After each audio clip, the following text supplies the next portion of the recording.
Eto pala ang boyfriend ko. Kanina pa, hindi niya ako pinapansin. Eto, may gagawin ako. Siyempre, kakaibang moves ang gagawin ko para mapansin niya ako. Eto, magpapabango ako ng bongga. Amoy asim kasi ako, kaya siguro hindi niya ako pinapansin. Eto ang malapit na sekreto ng mga babae pag hindi pinapansin ng kanilang mga jowa. Eto ang pangmalupitang sinuot ko. Tingnan ko lang kung hindi mo ako mapapansin. O, di ba? O, di ba? Pak na pak. Para sa akin, panalo na to. Tingnan lang natin. Tara na, let's go! Eto, game na. Uumpisahan na natin. Kunwari, maglalagay ako ng lotion dyan sa tabi niya para maamoy niya na mabangong mabango na ako. Ay, excited ako. Pero parang walang epekto. Hindi niya ako pinapansin.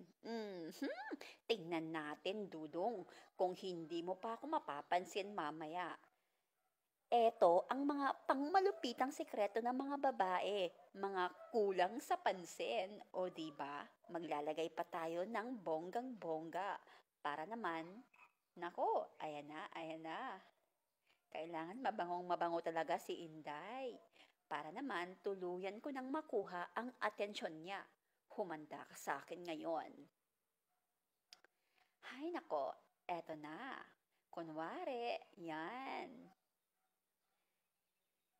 Kunwarian na naman ako. Yan, tatabi na ako. Pero parang walang epekto. Pero eto, sinisigurado ko na magkakaroon ng epekto ito. Very effective. Ayan. Kunwarian, tumitingin sa cellphone niya. Humahanap lang ako ng tiyempo. Baka kasi masiko ako. Ayan. O, ayan. Kunwari, relax-relax lang muna. Si Inday, tumitingin-tingin. Ganun talaga kapag ang mga lalaki sobrang busy. Kaya dapat mag-effort din tayo, no? Ano ba kayo mga girls? Go lang ng go. Ayan, inaantok na ako. Hay nako, bahala na. Ayan. Kunwarian na muna tayong tumitingin-tingin dyan. Pasandal-sandal kunwari. Diskarte lang. O, ayan ha. Padampi-dampi pa yan. Ganun talaga kapag kulang sa pansin. O di ba? Ganun lang, himas-himas lang. Para naman ma-relax ang buong sarili niya. Pero parang ayaw ata pa istorbo. Nanonood kasi siya ng paborito niyang laro.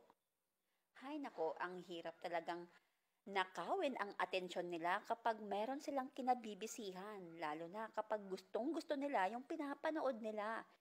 Lalo na kung minsan yung nag-EML, nako, talagang hindi mo talaga mapapaawat yun. Kaya eto na lang yung moves na gagawin natin. Tingnan lang natin kung hindi kita makuha yung atensyon mo. Ganyan lang, simple lang, o di ba? Ganyan yung sikreto. Para naman, unti-unti mo nang makuha yung loob niya. Mabubuhay na yung kaluluwa niya. Yung dating tulog na kaluluwa niya ay bubuhayin natin. O, ayan. Uy, naggalit. Nagalit siya sa akin, pero chokes lang yan. O, ayan. Ganyan yung mga moves. Hindi ko yan susukuan. Tingnan nyo lang. Oh, ayan. Hindi na ako makatiis. Ginawa ko na yung power ko. Eto. Oh, ganun lang. Simplihan lang nyo. Ganon. Malay mo, masakit pala tiyan niya. O, kailangan, himas-himasin mo yung tiyan niya. Baka naman kasi magkaroon ng kabag. O, di ba? Kasi malaki yung tiyan niya. Butsyog yan eh. Oh, ayan, lumiit na nga yan. Oh, 'di ba?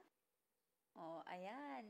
Ibig sabihin niyan, alam niya na kailangan ay mhm. Ganun-ganun lang yan. Gano'n talaga ang mga babae 'pag masyadong papansin, o 'di ba? Gano'n ang epekto, o 'di ba? Kunwarian na naman tayo, tatalikod, o 'di ba?